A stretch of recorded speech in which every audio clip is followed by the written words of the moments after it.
The French New Wave in the early 60s was epitomized by Jean-Luc Godard's Breathless and Francois Truffaut's The 400 Blows. But Agnes Varda was a big part of the New Wave too. Her film, Cleo From 5 to 7, even outdid their films on things like the 2022 Sight and Sound list. Of course, art is subjective, and one person's favorite might make someone else rich. Then again, if we're being objective, it would be unfair to say that any of these three films aren't high quality and landmarks of the era.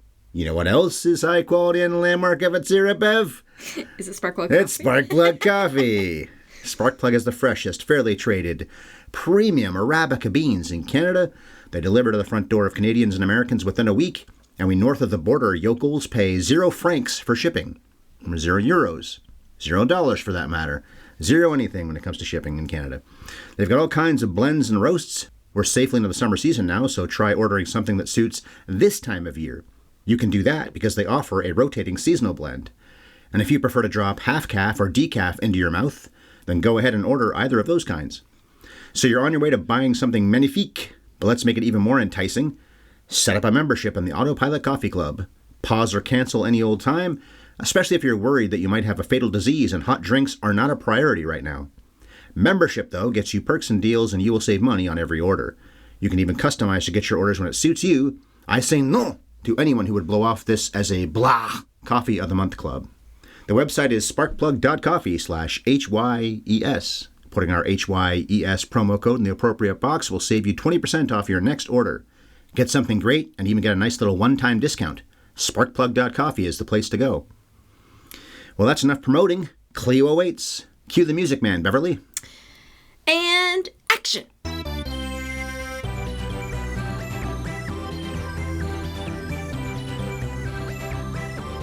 Have you ever seen Cleo from 5 to 7. Bonjour, mes amis, and merci for downloading or streaming the 599th podcasting spectacular you can find on this channel called Have You Ever Seen? What we do is look back at classic movies and spoil them thoroughly. I'm the eager foot soldier who would never have the courage to chat up a beautiful lady in the park, Ryan Ellis. Well, maybe I've done that in my single days, I don't recall. And here's the blonde singer who likes to hang from a bar and swing on a swing when she's sad, in her own place, and who also likes a good joke. Mon chéri and wife, Bev. C'est moi. I love that she swings on a swing and hangs from a bar when she's home.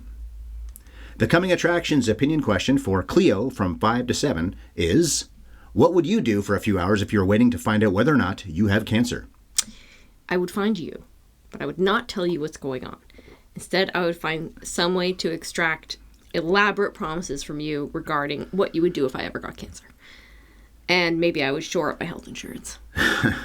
You are Canadian, so that's not such a problem as it is for the Americans. I was going to say the States people. The Stadians.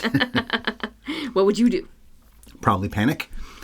Although, I've told this story before, I think, on the podcast, but it really applies to this question.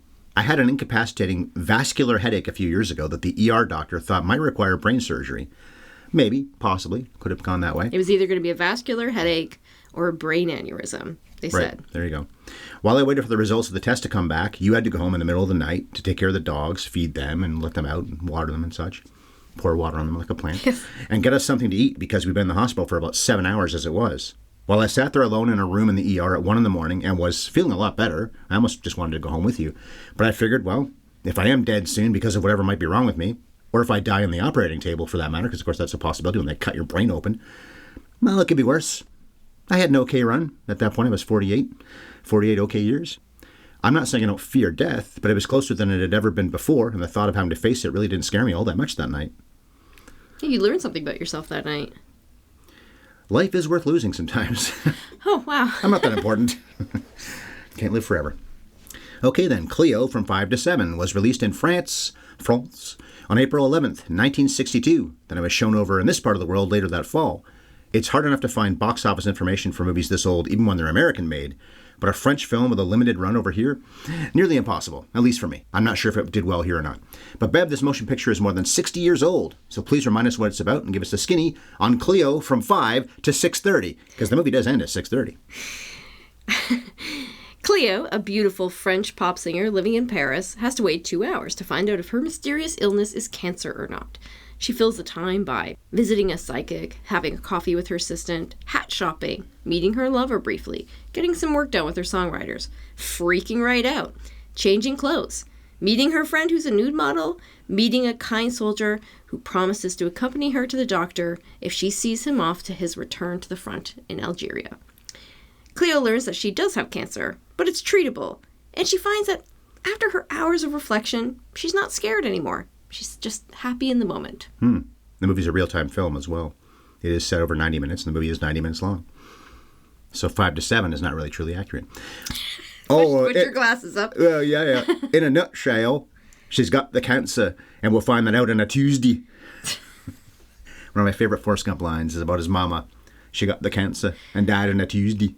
You know, we're one day off from recording this podcast on the same day that it takes place. I know.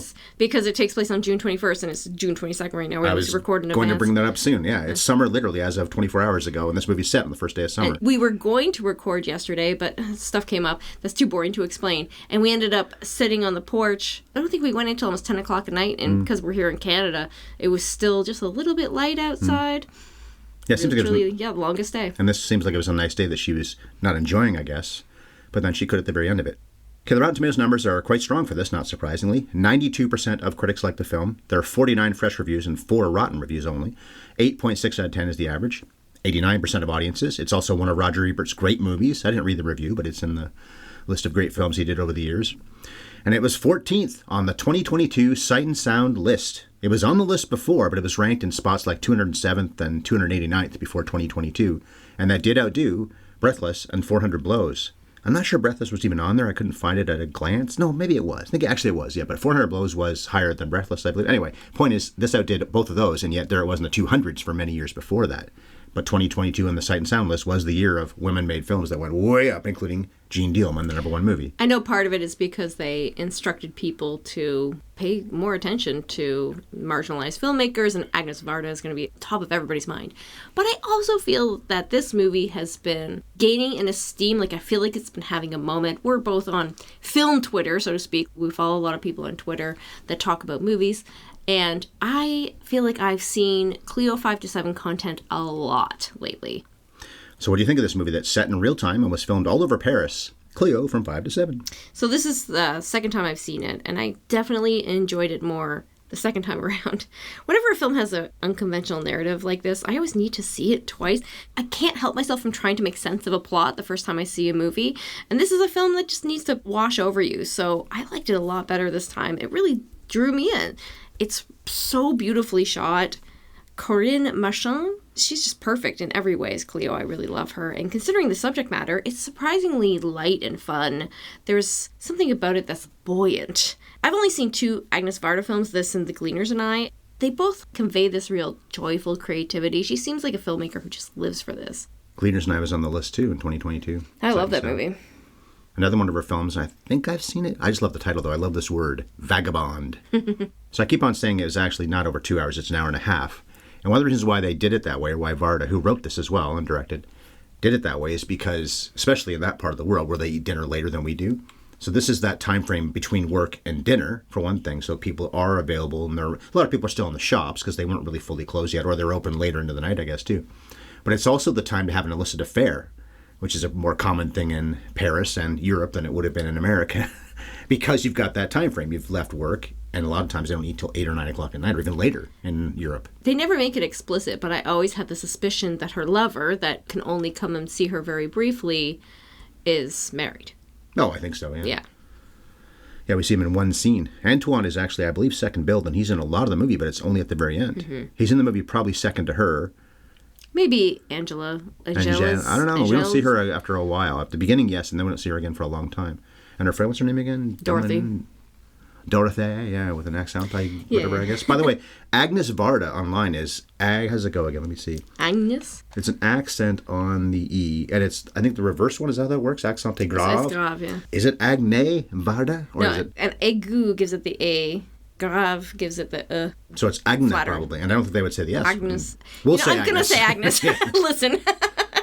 We're Canadian. We studied French, and I will say some words properly, and other words I will absolutely butcher. As always, we'll butcher some of these names, especially their real names.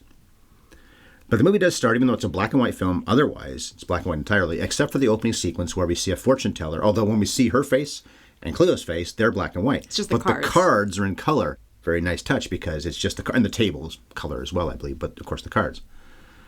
And she says that she sees cancer. I don't believe in fortune tellers. But then again, she also says that to her assistant when Cleo leaves, doesn't she? She can't read palms, not a palm reader. She can read palms, but she didn't want to tell her what she saw on her palm. Because as soon as she leaves, in one of the only scenes in the film that doesn't include Cleo, she turns to her husband and she says, I saw death in that woman.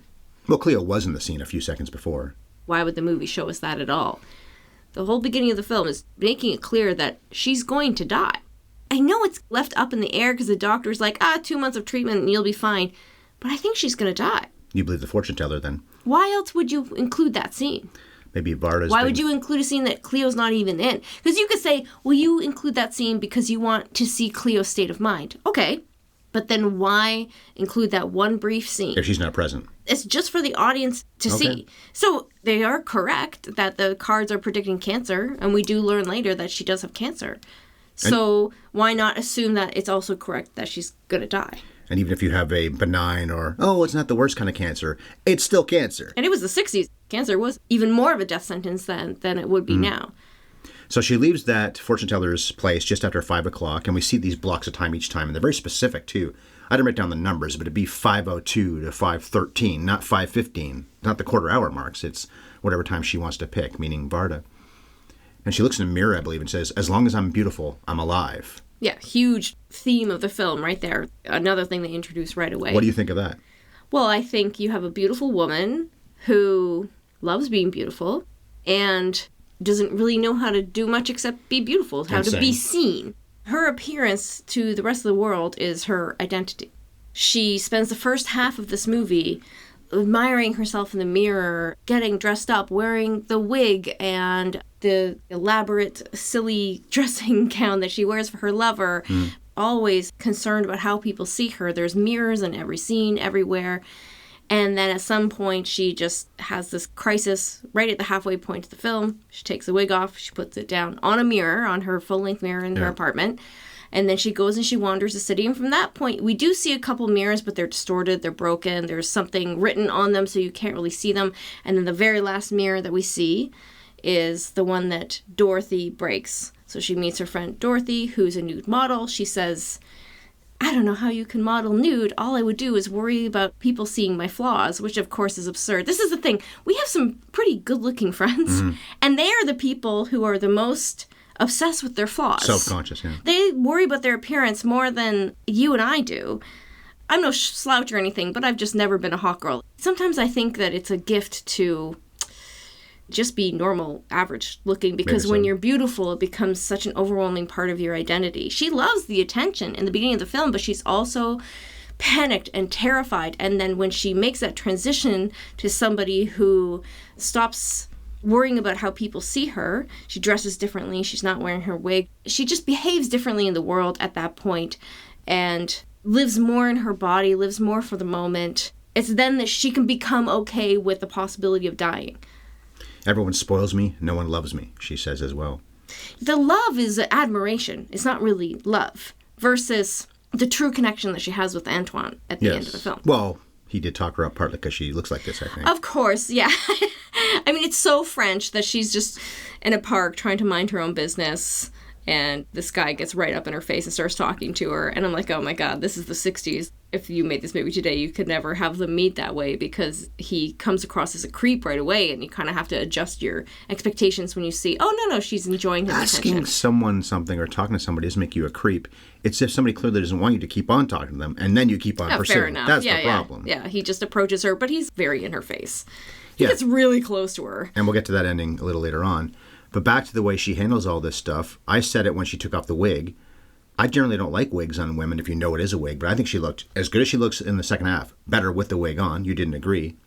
And the other thing is she has a serious form of cancer. I think they're all serious, I guess. But one of the ones that really starts messing up your looks, she better enjoy the looks now because they might be gone in a couple of weeks or a few months if she's going to be going to, well, they call it radiotherapy. Was chemotherapy a thing in the 60s? I don't know. I assume they mean radiation. Either way, she might start losing the real hair.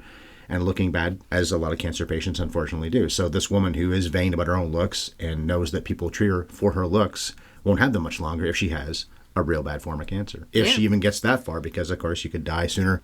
You could die probably in the 60s, especially right away from cancer, I would think, if it's serious enough. You've been closer to it than I have in your family.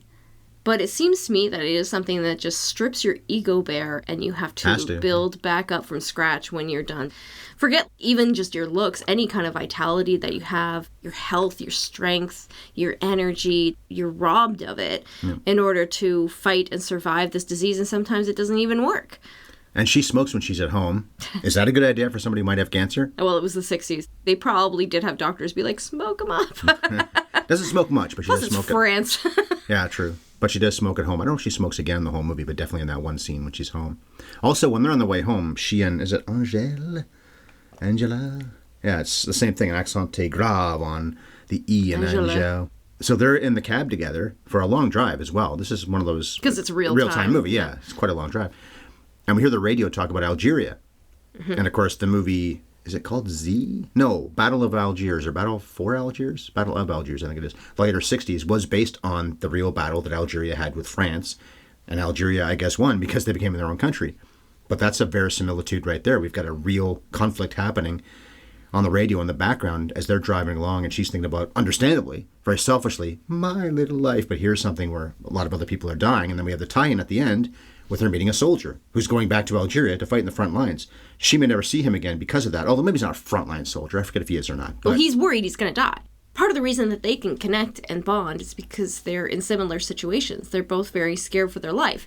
She's scared she's going to get a diagnosis. He's scared of what's going to happen when he goes back to Algiers. He's very aware that his life is at risk when he goes back, and he has that feeling like this could be it. And that's what helps them bond. And we see a side of her that we haven't seen in the movie up to this point. She laughs and smiles in a way that she doesn't with anybody else. I don't think literally any of the other characters. They make a lot of eye contact, the kind of thing a lot of people would say, that's creepy. Well, these two are really connecting. This is also 60 years old. Oh, but at this point, we see that she's enjoying his company. Yeah. So it's just the initial meeting that I'm like, oh, well, this plays back then in that time and place. Did you read in your research? I didn't. I'm just thinking this right now. If Linklater and Hawke and Delpy were inspired by this movie with their entire Before series, especially that very first Before, was a Before or Sunrise movie, because they walk and talk and they have such a connection, just like these two do. They must have been. It's even in a European city. Where are they in the first one? It's not France. It's, I forget now. Ah, shoot.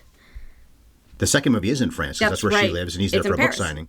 The other thing that happens when they're together is we learn that her name isn't actually Cleo. It's Victoire? Florence. Her last name is Victoire, yeah. And he calls her Florence all the time. Yeah. Well, she's also Cleopatra. I guess that's what's the lover's name again? Jose?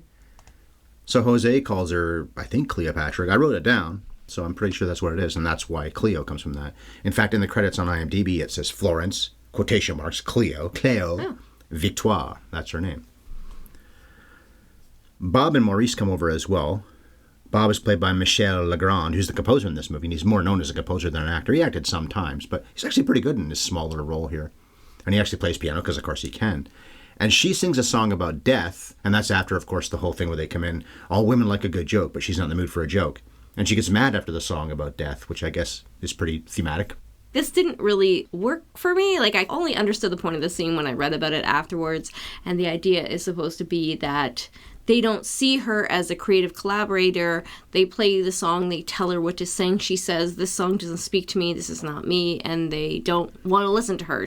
You're a mannequin with a voice. Look, you're a pretty girl and you can sing. You don't get to make decisions. You just get to do it. Did they say that, or you just... No, okay. They don't. But this is more like they're steamrolling her a little bit. And she gets angry because she says, I'm an artist and you guys don't see me this way. You just try to tell me what to do. She hates the song, even though they do the whole song. And she really sings her heart out. The Sans Toi. It's this sad, melodramatic ballad. She could have stopped. She could have stopped and been like, what am I doing? But she really gives it her all and then decides at the end that she hates it. And maybe because it is too sad. It's just not what she wants to think about. The world sans toi. Without me. It's just not what she's feeling at the moment. And then it's pretty fitting, I guess, when she goes to the cafe, plays her own song on the jukebox, and nobody responds. Now, I don't know what she expected people to do where they're supposed to get up and start dancing. Well, They don't know she's the singer. She's having this crisis of identity. Yeah. At the beginning of the film, she says, well, as long as I'm beautiful, I'm alive. I'm more alive than anybody. Ugliness is death. Her whole ego is wrapped up in this. And she's having this whole crisis of identity. So she ends up in this cafe. She plays a song. This is my whole identity. These people don't even care. I think she says later she only has 3 songs. She's a fairly new pop star. If she died, it would be on page 12 Definitely. of the newspaper. Oh, a famous person died. Oh, well, and they wouldn't really think about her. It's not like she has a legacy. It's not like people stop her in the street. I mean, they stop her in the street because she's beautiful, but people don't really know who she is. She's not famous yet. And right before she goes into that cafe, she sees the guy swallowing frogs in the street, spitting them back out, and he's got a big crowd. That's true, yeah. So he matters to people, even though it's a disgusting thing he's doing. Now, it says on a line that he spits out the frogs and doesn't swallow them. I which didn't see, But I didn't see frogs yeah. come out of his mouth. I saw water come out of his mouth. Yeah, they said he regurgitated them. I missed that part. But the frog has to be a connection to her as well because she wears the frog ring. We Also- don't learn till the end of the film. They're also French, so frog. What is it with the French and eating frogs? What a weird scene to include, but then I think it's supposed to mean that the geek show type thing he's doing gets all this attention. Maybe, yeah. I'm doing a song, something that's supposed to get anybody who's talented attention and fame and admiration, money, all that kind of stuff, and no one seems to care. What are they supposed to do, though, at the same point? Even if they thought, what a great song! It's not like they say, don't know. and she sang it. they could sing along, they could bop. She's coming to terms with the fact that she's not leaving behind much of a legacy. Speaking of the frog guy, later on in the film, we see a guy who's stuck a lance right through his bicep. Right, she comments and tells Antoine that. She talks about that with him. I'm not sure I get that. Like it's the same thing. He's doing something like this. This doesn't take talent. It takes toughness, and maybe it's an optical illusion. I don't think it's supposed to be real that guy did that. I think it is real. Okay, think but it's he like gets some attention for this, and I don't get attention for something that most people would want to be, which is at least relatively well-known singer. Mm-hmm. And no one seems to care. Certainly adds a lot of character to the city of Paris and what's going on around her. Oh, this movie does that in spades. I would love to have seen this movie in color because it would have been that much more. Yeah, black and white's beautiful, but it doesn't really allow you to see things the way they. Well, obviously, because color's real. Hey, breaking news, Ryan. The color's real. But it would have been nice to see Paris, just like in Breathless and in 400 Blows. Although those movies aren't trying to go for a travelogue, a walking travelogue. And this one does have a story and has content and it means something, but it is also a bit of a travelogue of Paris because she goes to so many places. They drive around a lot. They walk around a lot. And then people are staring at her, the camera really, but they're supposed to be staring at her. She walks down the street. I wonder if Varda didn't even bother getting a permit. And then people just reacting by looking at this camera that's going right past them on the street. 100%. And you get what you want because they're supposed to be looking at her. This is the French New Wave, defined by, first of all, no money. None of these filmmakers had money. The story goes, post-war, no films were getting made in France.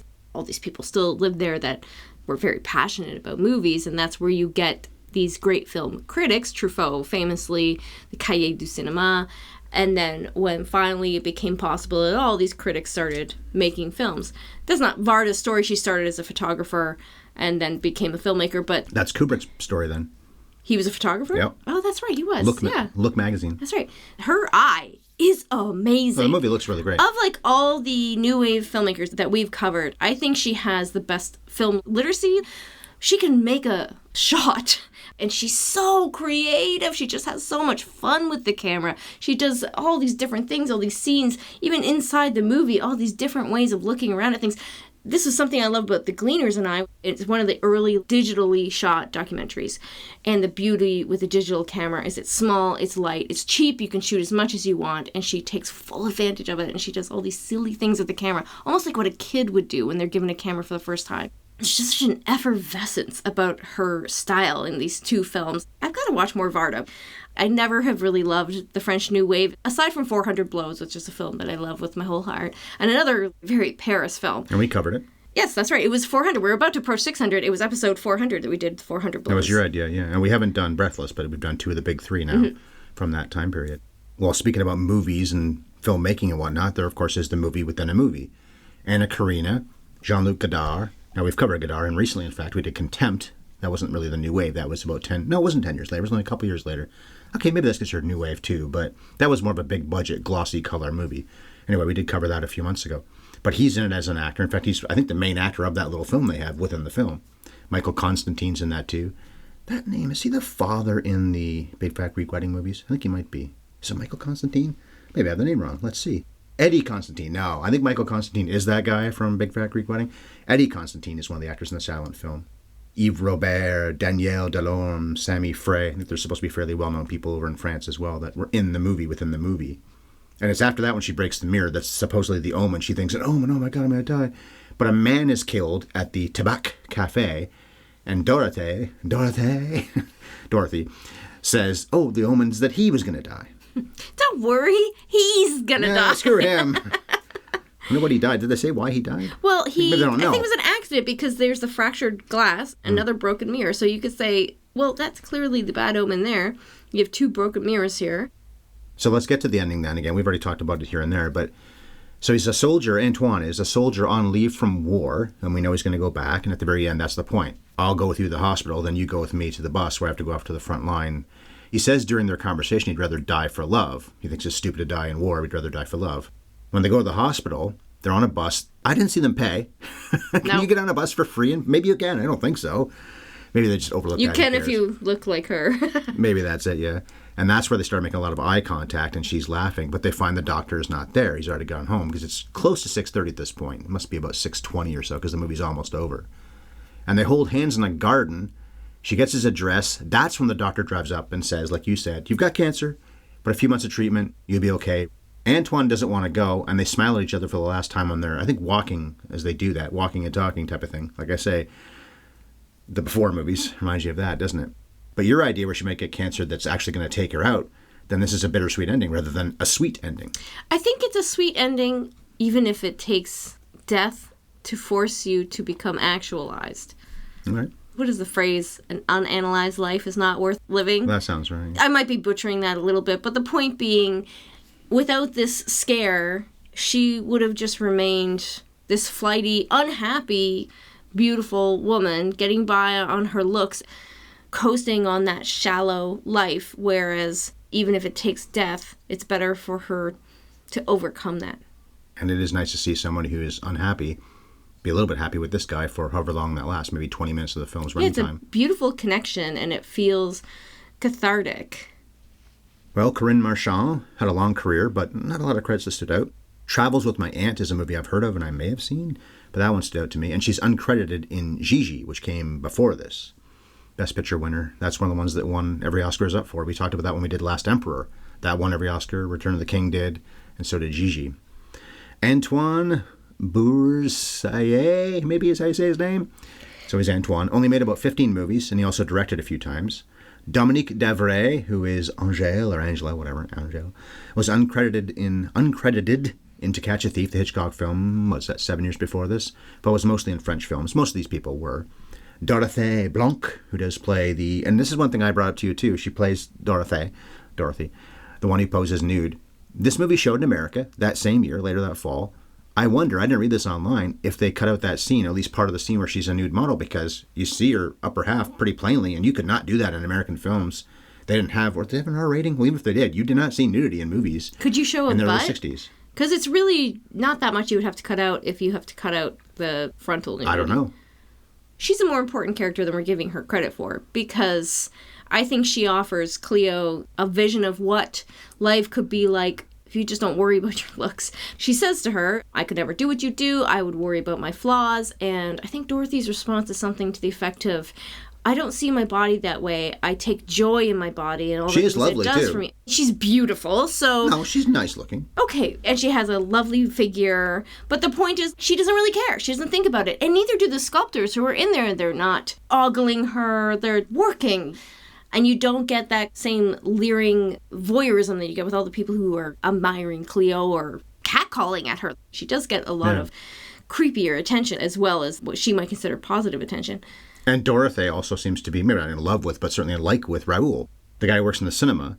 So they have some kind of real relationship, which Cleo does not have with Jose. That's right. Although maybe she will with Antoine, if he doesn't die in the front lines. So Dorothée Blanc was in The Umbrellas of Cherbourg a little later on. That's another pretty well-known French title. That might be on the Sight and Sound list too, I don't know. And she died of cancer. How fitting is that? Oh. I mentioned Michel Legrand acted sometimes, but was mostly composer, including on this movie. And then you got Godard and Karina and Eddie Constantine and many others in that silent movie. Varda made, well, we talked about this already, Vagabond, The Gleaner's and I. That was 67th on the Sight and Sound list in 2022, and she was one of the writers on Last Tango in Paris, which I haven't seen in a long time, and I think I would have noticed the name if I saw it, say, last week and thought, I know that name. Maybe I didn't know the name when I first saw the movie long ago. She won an honorary Oscar in 2018 as well, so they definitely made up for lost time by giving her that award, 6 years ago. The producers, you might recognize these names, Georges de Beauregard and Carlo Ponti. The reason I recognize those names is because they produced Contempt, which we just covered a few months ago. They worked on that together as well. So they were used to working with the French New Wave people. The movie's 166-1. We saw it on Canopy. One of the reasons we picked it in the first place, because it was available on that site. And it is black and white with the color of the tarot cards at the beginning. Just the beginning, and we never see color again. Paul, I assume it's Bonis, B-O-N-I-S, is probably Bonis in French. This was his debut. Also, 2 other people were credited, Alain Levent and Jean Rabier, maybe, I don't know. They both had long careers, but I didn't write down any one credit because it's mostly French films I didn't recognize. There are 2 cutters, Pascal Laverrière, I guess this was his debut, and Janine Verneau. She had a long career also, but nothing that really stood out on her resume that I noticed. But this guy has some movies on his resume that stand out. The composer, Michel Legrand, won 3 Oscars. And he was nominated for French films and Hollywood films in his career as well. So if you don't know that name, now you do. Michel Legrand. The music, I don't remember at all, but what do you think of? I totally remember it. I found it delightful. Good? It's very whimsical, nice melody. We agree the cutting was pretty nicely paced. The movie is literally 90 minutes long, and we already talked about how great looking it is. And it is fully within that French New Wave style. You have a lot of jump cuts and just not as noticeable, unusual... I didn't think, as when Godard did it. True. She has her own style, and she doesn't make it quite as conspicuous. She's not shy about reminding the viewers that they're watching a film. She's not trying to make us forget that this is a work of art that we're consuming and that we're living in a story, which is another thing with the French New Wave, is there seems to be this self-reflexive distance that filmmakers have. It's playful, but they're not trying to manipulate you into getting into the story. They want you to know that there is a creator behind it. And the black and white, again, because it was French New Wave, it's black and white, not for any old reason, also because it's cheap, right? They had no money. The guerrilla filmmaking, there's a scene where her and Angela are crossing the street, and they're being real jerks in traffic, and I pointed out to you, is that how people cross the street in France? And then I thought, you know what it was, is the film was rolling.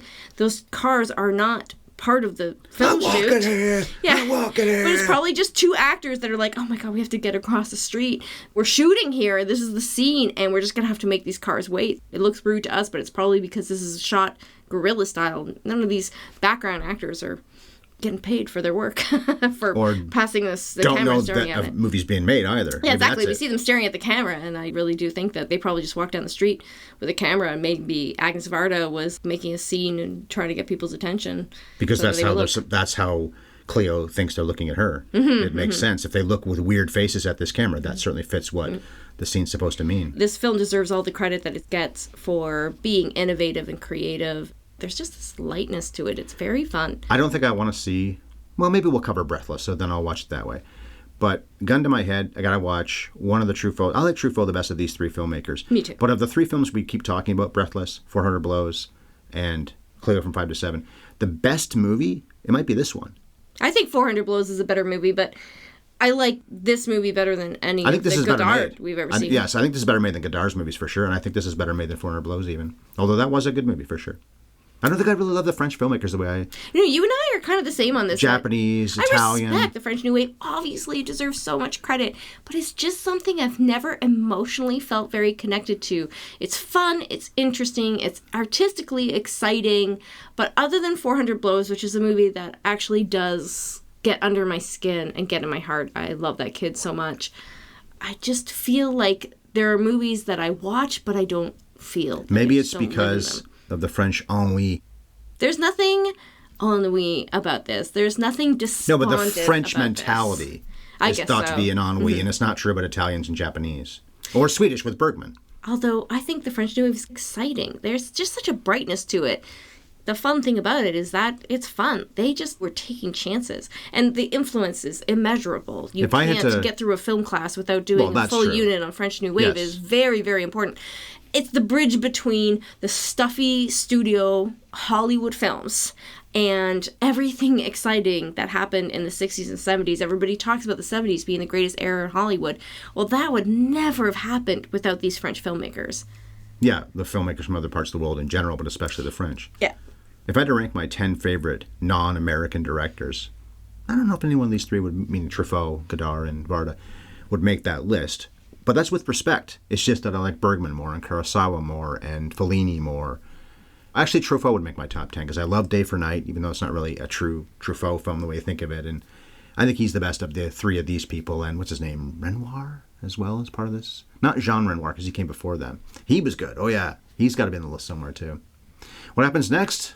Well, the people never learn side of me says that she gets past this and then goes right back to her old life. I'm assuming she gets over the cancer, by the way, like the doctor said. And she'll keep making the same mistakes. The optimistic side of me says she'll stay in touch with Antoine. A romance will develop, and she'll continue to smile like she did when she was with him, which she was not doing with other people. I think that's what happens next, one or the other. Although maybe you're right, and she's going to die of this cancer. And the end of the movie is this bittersweet. It doesn't Not matter. so sweet. That's the beautiful thing about this movie is at the end. What happens really next don't always care. matters. My speculations. At the beginning of the film, you care so much. At the beginning of the film, I'm like, I can't believe I have to wait so long to find out if she's going to die or not. And then by the time the end of the film comes, you're like, I'm with her. It doesn't matter. I'm living in the moment. I'm so invested in this probably 1 day long relationship that she has with Antoine. I have a secondary nutshell at the very end of the podcast. All right, here. give it to me. From Wayne's World. Live in the now! As Garth says to Wayne when Wayne obsesses about that guitar. You'll never afford it. Live in the now. All right, well, I guess that's the end of the podcast. So last thoughts on Cleo from 5 to 7. French New Wave, not my personal favorite, but knowing that anybody who loves film has to study French New Wave. You have to watch these movies. You have to give them a chance. You Our have nephew to pay attention to better. them. Yeah, our nephew who's in film school right now, he had to choose between doing a course about Italian film or Far East films, and he chose Far East because he already loves Kurosawa. That's probably the funner filmmaking, although he's going to have to watch more Ozu films, and we already know that he hated Tokyo Story, which a professor made him watch last year. But he'll see stuff like this eventually, I think, and we'll see if he likes it. For sure. He probably We'll already report has. back to the audience if he does. But if I was doing a course on the French New Wave, I would show them 2 films, and one of them would be Cleo from 5 to 7. And 400 Blows. I And guess, 400 right? Blows, yeah. That's my last thoughts. Who doesn't dread a day like this? That gives the movie verisimilitude and relatability. Marchand is beautiful, but she's also naturalistic, and she's fairly uncrackable. I wish I'd felt a little more connected and got a little more involved. So one of the greatest movies of all time? Mon Dieu, no. But it is a pretty good one. Oh, mon Dieu, no! So you don't think it belongs on the Sight and Sound list? No, but 14th, no. No, 14th But is a as we stretch. probably talked about with other movies, like we covered Jean Dielman last year, being on the list is the point. Nobody can control that it was number 1. It's just that many people voted for it. That's why it's there. I got to get that in my head. It's not that somebody said, it has to be 14th. You didn't make it be 14th. It just had that many votes to get to 14th. It is weird, though, that people barely voted for it at all in the 200s and then suddenly, boom, top 15. But it is a good movie. I think it had momentum before any notion that they were trying to give a push to filmmakers who aren't white men. It also is French, which is a huge advantage on the Sight and Sound list. They love Godard French especially. films. Oh my God, yeah. I'm sorry. Nobody's that good. When I talk about like not being able to connect to the new wave, that's one I struggle with the most. But that's a taste thing too. People really love the French New Wave. Film critics, And him directors. especially. Tarantino used to this- love him more than anybody else, and it's not true anymore. So it could just be a matter of taste for us that if this is the film that made it to the top of people's esteem as far as this group of films that we call Nouvelle Vague, then I guess it's almost like representative of the movement and it's having its own little moment right now. But it's a struggle for us because you and I, if we were going to make our personal top 100 list, 400 Blows would make my list, but that's probably about it from this. So that was how we saw Cleo from 5 to 7. Next week, we'll be posting a landmark podcast because it will be episode number 600. To mark the occasion, will it be a movie with 600 in the title? Maybe there's a movie like that. I can't think of one. No, let's complete the Quentin quest. I mentioned Tarantino a few seconds ago. Let's do that. Once we review Once Upon a Time in Hollywood on July 15th, then we will have talked about every single one of Tarantino's motion pictures. So it is Once Upon a Time in Hollywood, or is it Once Upon a Time in Hollywood? I forget how he wrote that on the screen. Anyway, on the 15th. The coming attractions trivia question, it's trivia for once, for Once Upon a Time in Hollywood, takes us into well-worn territory, the Oscars. Brad Pitt won Best Supporting Actor for his role in Hollywood. I brought this up on our Oscars preview over 4 years ago when this was one of the nominees, and we thought maybe he was going to win. He seemed like a front runner. Then he did. So let's see if you remember what the significance of Brad Pitt's 4 competitors and their own previous Oscar wins. Look up the competitors and see if you remember what I said about why that's relevant. I don't know if anybody else ever pointed it out, so maybe it won't stand out to you, but it sure did to me, and we'll talk about it in a week. Why it was relevant. All right, so to learn more about this, tune in next week for our podcast about Once Upon a Time in Hollywood. You already know how to find us, but let me remind you to favorite or subscribe wherever you listen, which is also where you can find our archive of hundreds of episodes, 600 episodes to be exact. Well, 599. 599 episodes to be exact that are available for free. While you're there, leave us a rating and a review. That is a great way to support the podcast. We are both on Twitter. I'm at Bev Ellis Ellis, and Ryan is at MovieFiend51. You can also reach us by email, haveyouveurseenpodcast@gmail.com, and you can find our podcast on YouTube. Our channel is at HYES Ellis. And to enjoy freshly roasted premium coffee delivered straight to you in Canada or the US, please go to sparkplug.coffee/HYES and enjoy a 20% discount. Au revoir, Cleo, from Ryan and Bev. Fit. Nice. And cut.